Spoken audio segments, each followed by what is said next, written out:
Hi, welcome to In the Gardens. I'm your host, Lydia Earhart, Director of Marketing at Mount San Antonio Gardens. Today, we have a special guest, Stephen Chang. He's a fairly new resident. He moved in next to someone really close to him. You'll hear more about that in all of his passions and hobbies. So join us today.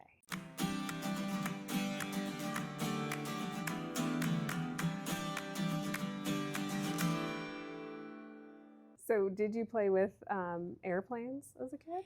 Yes, little model airplanes, big model airplanes. And you're a pilot too, right? Yes. So is that what got you interested in? It's hard to know,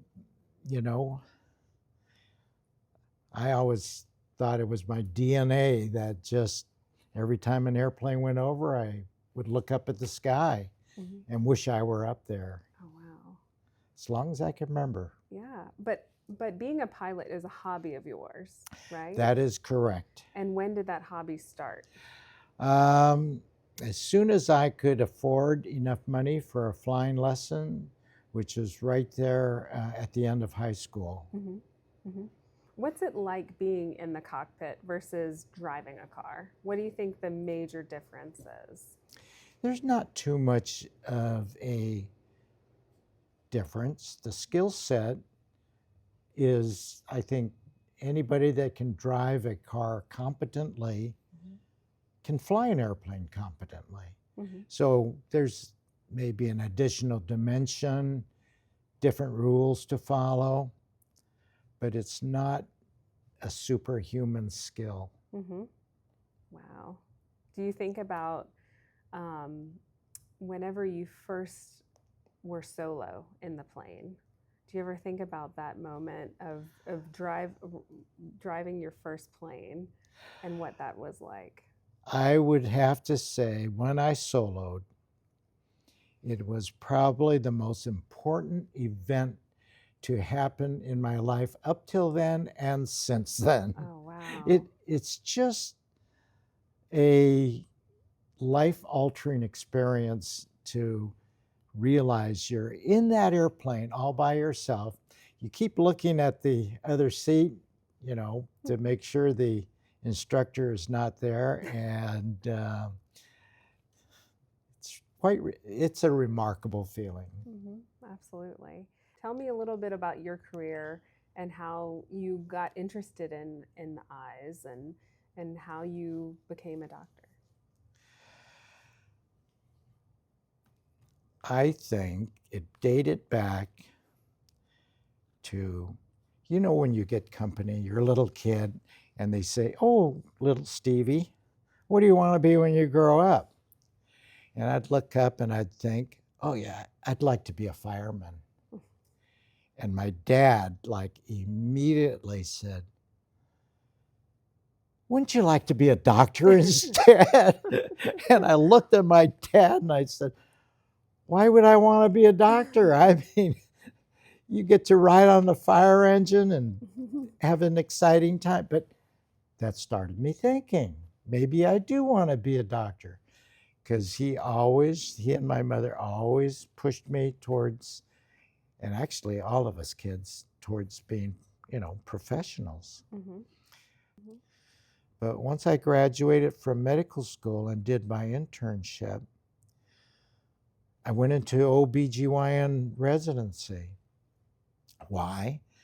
That is one of the few specialties as a medical student you got to be a real doctor. I mean, so you're a senior student, you're going through your OB rotation, and you get to deliver a baby. I mean, what greater accomplishment could you do than deliver a baby? And then this was in the Vietnam era days, and I was drafted into the Army. And it turns out that's the best thing that ever happened to me, because the Army made me smart. He said, "Do you want to be getting up 3 o'clock delivering babies?" No. And I had become a flight surgeon in the Army, and they concentrate a lot on vision. and taught me things about ophthalmology we weren't taught in medical school. And that got me interested in ophthalmology. So after I finished my military obligation, I went into ophthalmology. Now, Stephen, you moved from Florida to California. Yes. And can you tell me about that move? Why did you want to move to California, and why the gardens? My sister moved here maybe 3 years ago or so. And so in visiting my sister, I got to get to know the gardens a little bit. And she said, "You should think about moving here." And I looked at her and I said, "Why would I be interested in moving to the gardens? They're all old people." And she looked at me like, "Get a grip, brother." And then within just a few months, something happened to me in Florida. I was living in a small community that we call an airport community. So there's a runway in my backyard, and there's a lake because I flew an amphibious aircraft and would land in water. And I had both. I had a little runway, little lake, everything that I wanted. And I got ill. And even though I had really nice neighbors, I was thinking, you know, I'm a long ways from family. My daughter lived in California, also in San Juan Capistrano. Fortunately, I got well, but it started me thinking, I'm not always going to be healthy.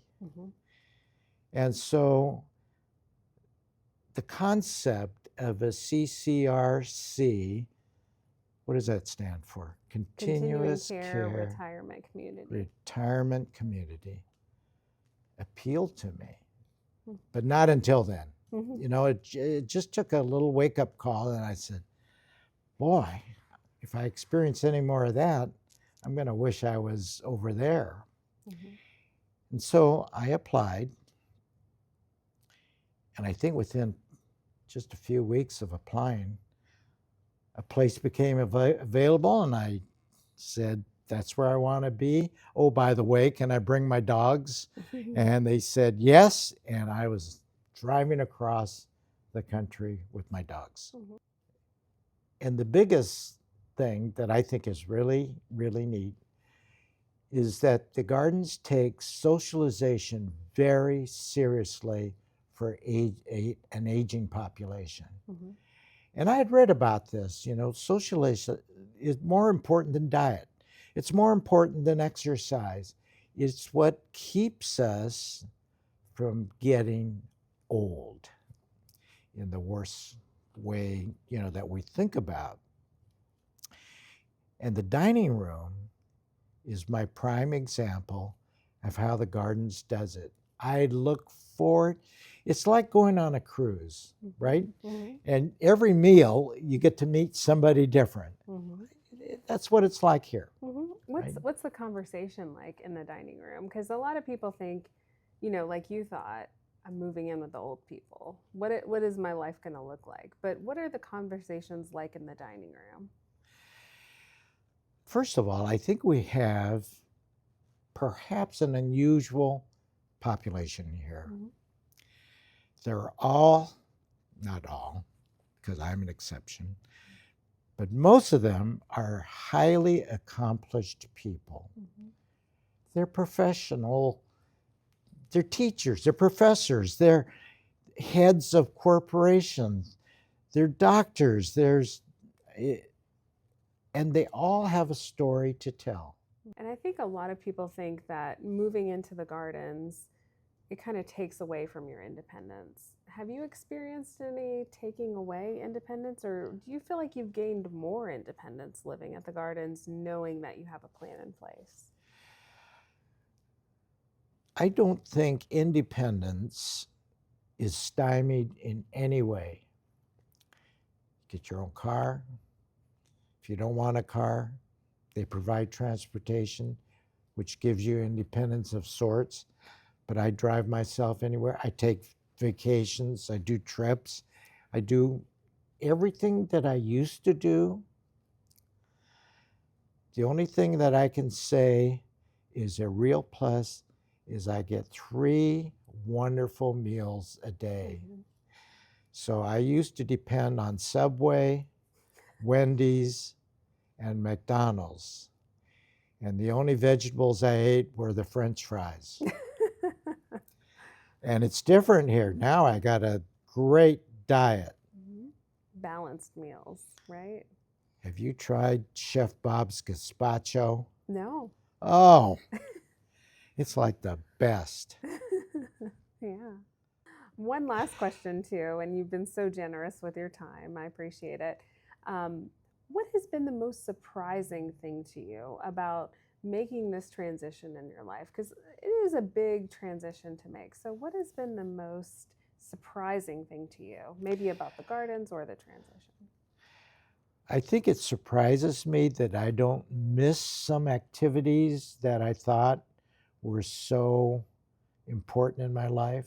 I don't fly anymore, but I have such great memories of everything that I did. I don't need to fly anymore. Um, as far as, say, fishing, I can do that anytime I want. I'm not restricted in doing that. Same thing with traveling. Mhm. I can take 2 weeks, a month off, and do the Tibet trip. Mhm. So it surprises me that I don't feel a need to do everything that I used to do. I'm happy here and I'm satisfied and I'm grateful that I'm here. Mhm. How does your daughter feel with you being here and you You know, making this that's another thing. I think I did my daughter a big favor. Mhm. And you hear about families, oh, my dad lives across the country and he can't remember, you know, and I got to go over there. I've got to find a place for him. She doesn't have to do that. Right. Yeah.